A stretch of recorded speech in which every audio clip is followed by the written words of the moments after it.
Hi friends, welcome to రాజు లక్క YouTube channel. ఎవరైతే నా యొక్క ఛానల్ను ఫస్ట్ టైం చూస్తున్నారో నా యొక్క ఛానల్ను సబ్స్క్రైబ్ చేయండి మరియు లైక్ చేయండి.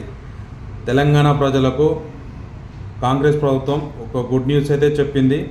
మీ సేవా కేంద్రాల్లో రేషన్ కార్డుల దరఖాస్తులు, రేషన్ కార్డుల కోసం ఎదురు చూస్తున్న ప్రజల కోసం తెలంగాణ ప్రభుత్వం కీలక ప్రకటన చేసింది. ఇకపై కొత్త రేషన్ కార్డుల కోసం ప్రజలు ఆన్లైన్లోనే దరఖాస్తు చేసుకోవచ్చని తెలిపింది. అంతేకాదు, కొత్త రేషన్ కార్డులు మాత్రమే కాకుండా ఇప్పటికే ఉన్న రేషన్ కార్డులో పేరు మార్పులు, చిరునామా మార్పులు, ఇతర మార్పులు అవసరమైన వాటిని కూడా ఆన్లైన్ ద్వారా సులభంగా అప్డేట్ చేసుకునే అవకాశం కల్పించింది. ఈ ప్రక్రియను మరింత సరళతరం చేసేందుకు ప్రభుత్వం మీ సేవా కేంద్రాల ద్వారా ఆన్లైన్ దరఖాస్తును అందుబాటులోకి తెచ్చింది. ప్రజలు తమ సమీపంలోనే మీ సేవా కేంద్రాలను సందర్శించి అవసరమైన మార్పులు, కొత్త దరఖాస్తులను చేసుకోవచ్చని అధికారులు స్పష్టం చేశారు.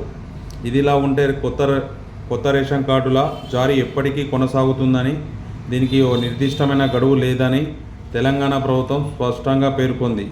అర్హత కలిగిన ప్రతి ఒక్కరికి రేషన్ కార్డు అందించడానికి ప్రభుత్వం సిద్ధంగా ఉందని, ప్రజలు అనవసరంగా ఆందోళన చెందాల్సిన అవసరం లేదని వివరించింది. ప్రభుత్వం చేపట్టిన ఈ నిర్ణయంతో కొత్త రేషన్ కార్డుల కోసం ఎదురు చూస్తున్న వారికి భారీ ఊరట లభించింది. ఓకేనా ఫ్రెండ్స్, నా యొక్క వీడియో మీకు నచ్చినట్లయితే సబ్స్క్రైబ్ చేయండి మరియు లైక్ చేయండి. Thanks for watching.